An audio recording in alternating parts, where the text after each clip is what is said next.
I'm Cass. Welcome back to my channel. Today I'm very excited to share with you my July reading journal. I really love using my reading journal and setting up my reading journal because I get to use stickers. Not that I can't use stickers in my bullet journal, I just don't typically use stickers in my bujo. I typically reserve that for my reading journal. Now, all the links to all the stickers I use will be in the description in case you want to check it out. The washi tape I got from Michael, so I can't really link that, but I'm sure you could find some substitute washi tape that looks similar. But I'm rambling. I didn't even tell you what the theme was. The theme is going to be movie theater aesthetic. I don't know. I dropped out of film school, so I'm just reminiscing and putting all that pent up film school dropout energy into my reading journal. I don't know. Let me shut up before I babble any more nonsense and let's get to planning. Let's get to planning. I can't believe I said planning. How Texan can I sound? Disgusting. I'm very big into planning, which is obvious considering that I make bullet journal setup videos and my reading journal setup videos. But you know, when you have those months where you're just so on top of your stuff and it's just cool to have so much free time. Yeah, I don't have those months, at least not recently. And so I say that because this setup is much simpler than what I typically do. My reading journal typically is simpler, but your girl set this up in 30 minutes. I have never in my entire existence of setting up my reading journal or my bullet journal have I set up something this fast, which is crazy. But it was much needed, and sometimes you just have those months. It's hard for me though because I post my reading journal to the internet, you know, to be perceived, to be judged, to give inspiration. And so it was hard for me to want to post this because it's not my proudest spread. I do like how some of the pages turned out, but other pages I'm just not a huge fan of. But that's okay because I am so overwhelmed with everything that I have to do. And I just needed a nice, quick, easy setup. And so that is what you're getting this month. So if that's not your cup of tea, or you think the spread turned out terrible, don't judge me too harshly, please. I beg of you. I am very excited for my August theme though, so stay tuned for that. Don't make this video be the one that makes you unsubscribe because you're like, this is so ugly, what is she doing? I'm kidding. Mostly, hopefully.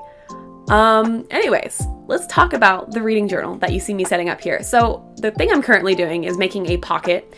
I have a reading tracker bookmark, which is essentially just a fancy index card that has a list of dates on it, and I write the number of pages and the book I read on each date, and I like making that little pocket for storage.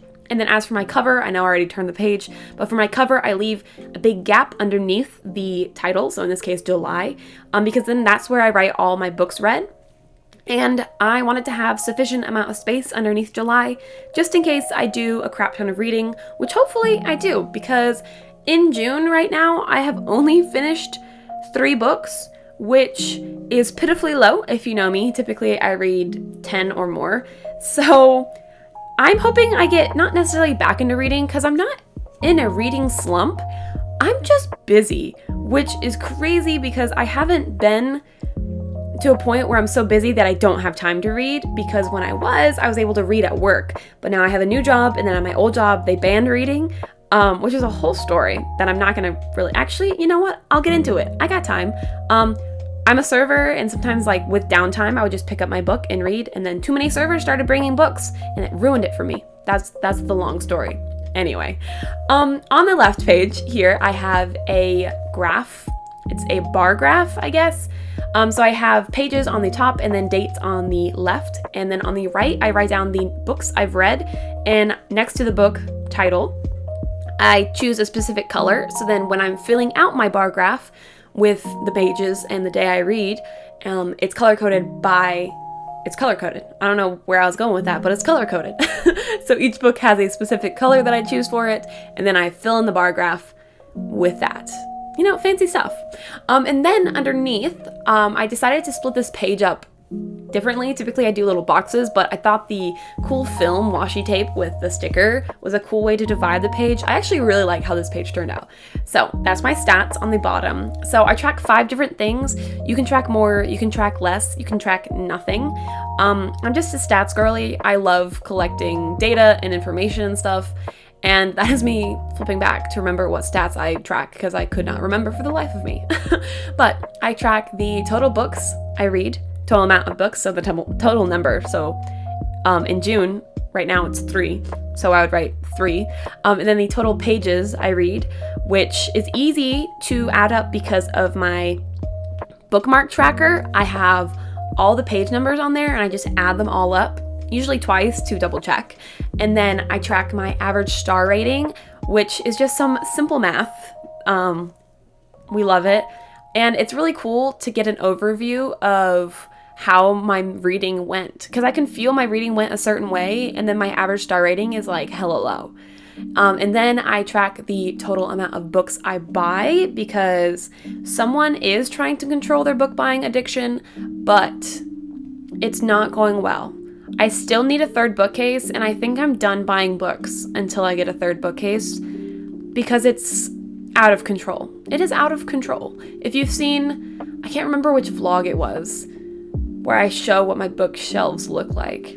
It's worse than that. Like, I traveled to Missouri and I went book shopping at 2 different bookstores and I bought like 14 new books and I have no space for them. So, and then the last stat I track is total days read, which again is super easy to keep track of because of my reading bookmark tracker. I just count how many days that I wrote down books that I read, and that is the number I chose.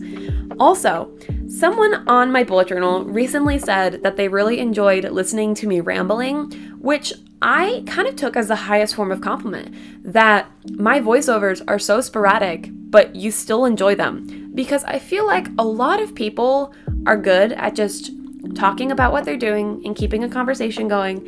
But for me, my roommate / best friend, she described my brain the other day as a pinball machine. Now, if you don't know what a pinball machine is, it's the machine where it has those little levers and you like hit the buttons on the side and it makes them like go up and down and the little ball bounces around like crazy. That is my brain. And so when I'm doing these voiceovers, I'll be saying something and then I might never get back to the original point of what I was saying. But that is the uniqueness that I bring to the YouTube space. What can I say? On the left page is my favorite quotes. So I just write down quotes I come across that I like, and I'm trying to actually remember to fill out this page because if you saw my reading journal flip through, you know your girl forgot. And then on the right is my summary page, which I haven't actually been able to test out because June isn't over and June was the first month that I did it. But I made another summary page because I'm an optimist and I want to think that the summary page will be a hit. And by a hit, I mean for me enjoying it. Then I went back and added a few other stickers here and there just to fill in some blank space and to use them up, threw in some more washi. And this is the final look at what my July film aesthetic reading journal looked like, which is ironic because it's a reading journal and I have it themed after films, but I enjoyed it for the most part. It honestly doesn't look as terrible as I remember, but I hope you enjoyed and I'll see you in the outro.